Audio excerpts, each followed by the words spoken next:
Okay. The induction.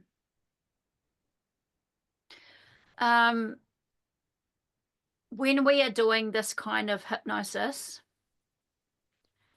the reason why we don't just do a standard progressive muscle relaxation or just a standard old induction is because when we take someone deeper and deeper into trance, there's different levels of trance that people can go into.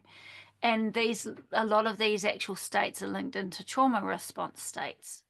So the states where people go stiff and rigid, or the states where people go so floppy that they're like, when they talk about support, it's a state where you go so floppy that you're like elastic, you can't sit on a seat.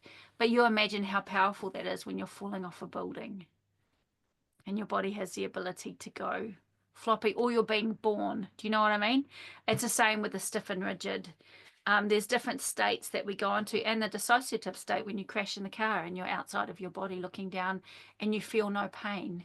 We do have different states that we play with in hypnosis that are there for our benefit.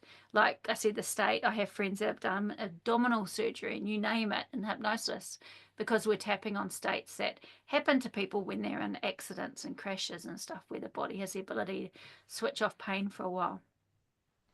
Because of that, when we do traditional hypnosis, where we'll do an induction and someone goes deeper and deeper and deeper, the chance of switching off the mechanism of talking is high. And so when we do an induction where we want higher self to speak or superconscious to speak, we want them to go deep into trance. We want them to go deep, like we would if we just took them into a nice relax, using relaxation, going deeper and deeper. We want them to almost go to sleep, right? But we want them to still be able to communicate. So the only real way to do that is to get them speaking the whole way through. So they need to speak and go deeper, and speak and go deeper, and speak and go deeper. So no matter how deep they go, the speaking never actually goes down, because it's got to keep on communicating. So you'll find when I did it with Caroline, she was saying yes all the time. Give me a yes when you're there. Yes. Yes. When I said superconscious, take her to a place somewhere she likes to be, it wasn't just a yes. It was a describe it for me. Where are you? What is it? What smells can you smell? Blah, blah. It was describing that place. The only reason why is because she needs to talk to me in the session. And if we didn't keep that ability to speak easily in the induction as we went deeper, there'd be no speaking going on as you go real deep. And you even get that with clients sometimes when their fingers just stop. Do you know what I mean? And you have to bring them to awareness a bit more. Or I just guess. Does that make sense? Yeah. So you've got to go deeper, speak, deeper, speak, keep the communication opening, but going deeper and deeper. So that's what's different to a induction. If you just did the traditional SP induction, setting up the yes/no fingers, hey, superconscious, can they speak now? They're going to find it really difficult to speak. If not, they might refuse. They might just say no, because you've set up the finger signals. But I don't know if any of you have been half asleep or nearly dead and someone comes in and talks to you and you just can't because you're half asleep. What that will do is, in that situation, is if your client gets frustrated, that it'll bring their awareness back up again to trying to speak. They'll have to consciously wake themselves up to turn this part on. And then you'll have a conscious person in the part where you're wanting them to go somewhere, which is not really that good either. Do you know what I mean? So the induction has to, I've still kept it very SP, like it's an SP Elman, but it's using words. So, and it's really important if you want to do like journeying with people, like shamanic journeying and stuff. It's just like anything. If you do an induction where then it's not an active induction, like I said, once it's time to speak, it's just keeping that communication going from the start is really, really, really super important. When we, at the start, where we just ask some questions, we go through the normal stuff. We get them saying yes the whole way through. Is this the right one? Yep. Where does it start? Here we go. So the first thing, when we go into the deep note, imagine yourself at your favorite place, like you normally say. Oh, hang on. Yeah, that's where you go into talking about it. By doing this, we're firing up their imagination. We're getting them used to answering questions about what they're seeing and experiencing and feeling. So it's almost training them so that when they go into the session, we're not going to suddenly bring in questions. Do you know what I mean? So we're kind of easing them into the idea of explaining where they are, how they feel, what they see, and what's around them. So you spend quite a lot of time in this, and this is a deepener. Do you know what I mean? Bringing them in there. Hypnosis happens when our imagined reality is more real than the outside world. So the minute they're in here and describing it, they're in a good trance. Yeah. So we want to get them, the more they experience that, the more they're in trance. Yeah. It says here, engage all of the senses and get the client talking. It's even a good way for you to bring up senses. Do you know what I mean? One of the exercises I do in my diploma with students to learn how to do this is I get them just to close their eyes, and everyone in the class closes their eyes. I get them to go to their favorite place, and then Jenny's done it, and then they have to take us on a journey around their favorite place, but not just explaining it. We get them to tell us so that we're really there with them, what they see to the side, what's around them, who's there. And we're kind of teaching our clients to put us into the scene, because they need to put us into the scene because we're not there doing it for them, if that makes sense. So in the induction, we get them to describe it, get into it, everything they notice about it. And then the idea of the clouds, the cloud drifting away, is really the same as losing numbers, where in the induction we're getting something to disappear. Does that make sense? So it's pretty much that losing, making something disappear part of the induction, but we're really, really getting them into a scene. From here on, it's really important that they say yes, yes, yes. And how does it feel? Once again, getting them to talk to you as they go deeper. Really important. We're going to go from level A to level B, where you are now. When you get to level B, let me know when you're there with a yes. And how does that feel? It feels warm and swirling. Cool. Why do we do that? Because we need them to talk. If they go deeper and deeper without talking, once again, we might end up with a client that just really doesn't want to talk.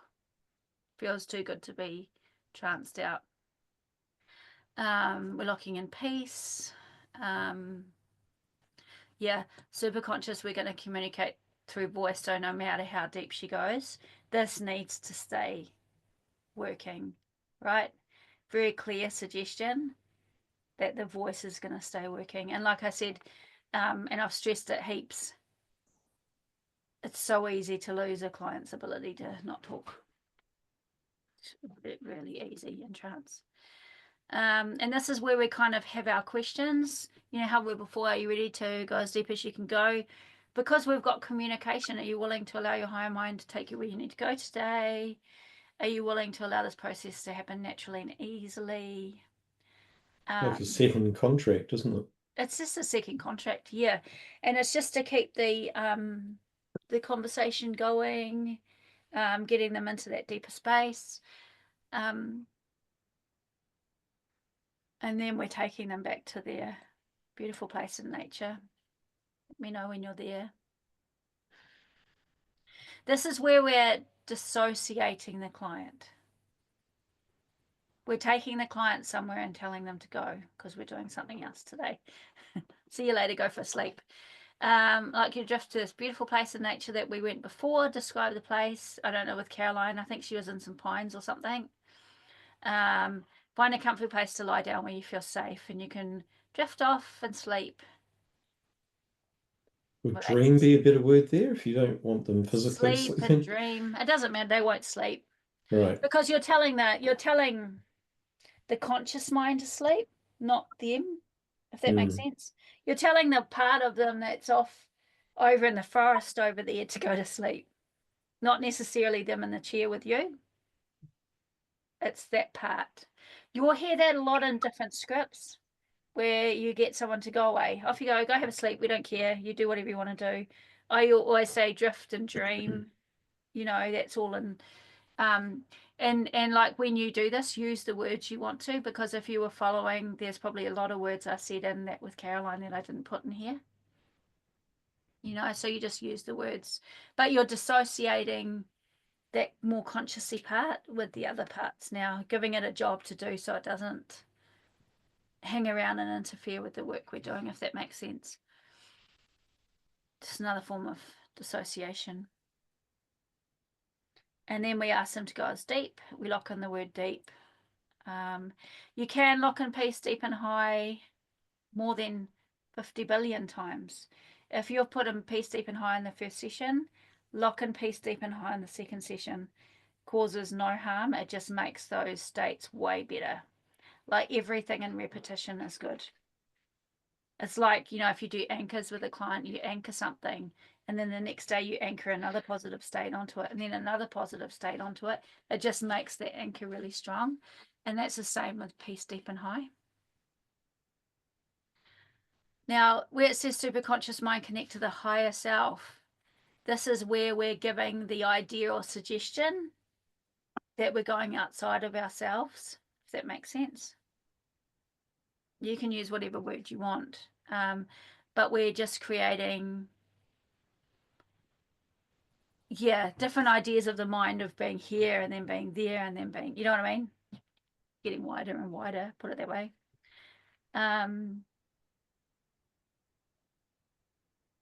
Superconscious is a question in my mind. I always ask if there are any negative energies, entities, thought forms, anything like that. That's a question I'll always only ask in my head, just because it's very suggestive. Yeah. Especially when someone's going quite deep, their mind is open to everything that is said. So if you asked that out loud and it said yes, and there was a part of the person listening, can create issues, if that makes sense. So that's just really quick.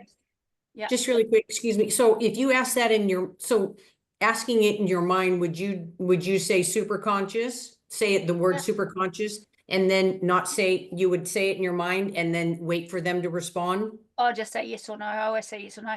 Hey, super conscious, I'm just going to ask a question in my mind. Yes or no. Okay.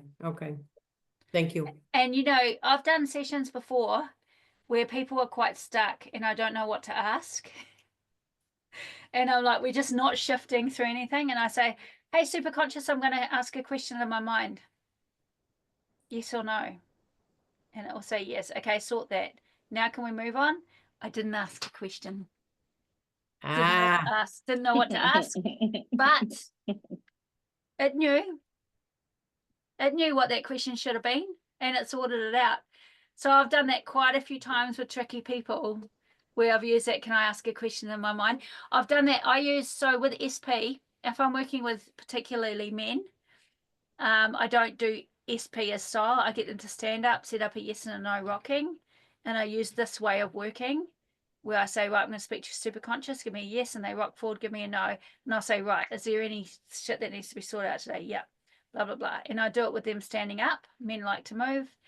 And the amount of times I've been working with clients on everyday things where I've said, okay, I'm just going to ask a question in my mind, yes or no, don't know what to ask, and it sorts out.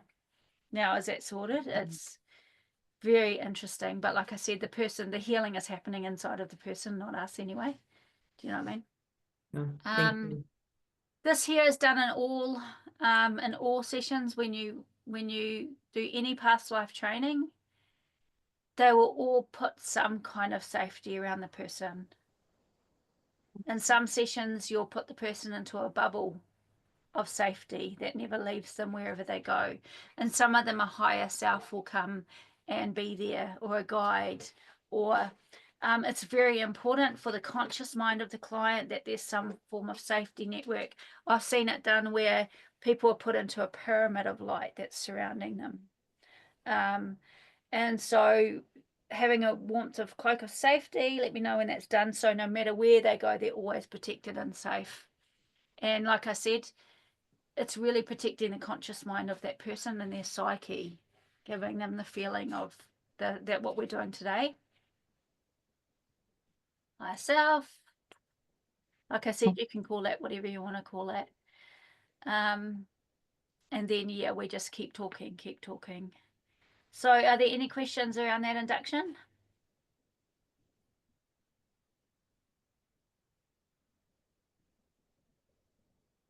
Does that all make sense?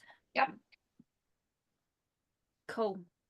I reckon I'm just going to press stop.